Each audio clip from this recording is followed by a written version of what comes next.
Hey everybody, do you want to know a KDP niche that's going to be hot in the next few weeks and next few months? Well, then this is the show for you. Hey everybody, this is Ashley with Publish with Ashley, where I talk about Kindle Direct Publishing and how to publish low, medium content books, and also how to maybe reuse that material and publish it on Etsy so that you can have multiple streams of income. All right, everybody, I am sorry I was out for a week, and also my voice, you can tell it's a little bit off. I have a cold, but I still wanted to give you a show this week and let you know kind of what's going to be coming up and what's hot. And also, not only that, but give you an idea of something you can do to generate ideas for maybe something different that people haven't come up with. So what's going to be hot in the next few weeks is stuff that having to do with back to school.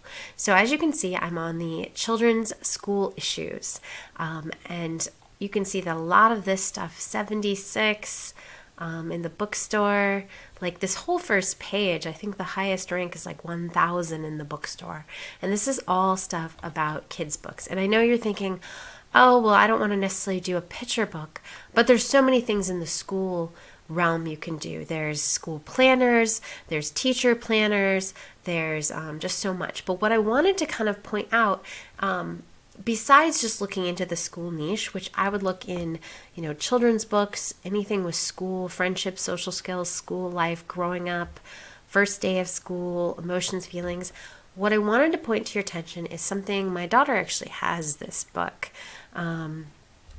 It's the night before kindergarten, and then here I come, first grade, and the night before second grade. And this one's her favorite. She has the night before first grade, and it's really, really cute. But what it does is it allays kids' fears about school. So it kind of it acknowledges the fears and then addresses them. And so what I wanted you to think about when you're creating books is, I always say start with a problem that you can solve, but fear. This isn't just, you can think of this, it's kind of a different angle that you can think of. Instead of just solving a problem, what do people fear? In this case, we're talking about school and what kids fear. Well, the younger ones, the night before kindergarten, it's scary, right? The night before first grade, second grade, they're getting new friends, new classes. They're just not that certain. That is a fear that they have, right? So this can be applied to all across the board. It can be applied to, adults. What do they fear? And I know I always say have a problem, but sometimes we don't think about what we're scared about or what we fear. And that can actually be a really different and insightful niche that maybe people aren't addressing. Maybe they're addressing the problems, but not the thing behind the problem, or not the emotions attached to a problem. I have a really good show for next week. We're going to talk about kind of taking something and seeing why a book has done really well, and I have some ideas on thoughts that you can do that are kind of interesting and creative ways to go about either advertising or just getting your book out there. It's kind of a study, but what I was thinking about when doing that and kind of going through this idea of, what do people fear? What emotions are attached to things? And when you're trying to create a book, there's definitely the logical part of it. What problems do people have? But a lot of people don't think about the emotions. Fear is a very, very powerful emotion.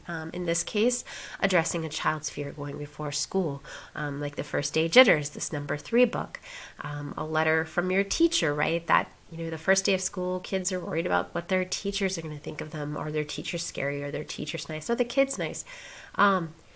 Addressing something, not only the actual problem, but the emotions around the problem can be a really unique way to think about creating a book that does something different, that sets it apart in the market.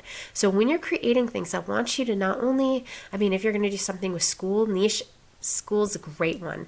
I have some teacher planner books that start to sell. They just started to sell like about a month and a half ago, and they're starting to sell better as we're moving along into July. But that's something you should really think about, is not only can you create something functional that solves a problem, but how can you maybe solve the emotional aspect of the problem that would set your book apart from everyone else's? All right, that's all I have for today. I just want you to know that there's a great niche out there, that even if you don't get on the bandwagon this year, maybe start creating something for next year, or put it out there and see if you can get in the market before it really takes off. Or, next year you always have that as well. But try and think of your products in a little bit different light, and then that way you can really address like all the needs of your customers so that yours can stand apart from everybody else's. All right, well, thank you so much, and I will see you in my next video. Bye.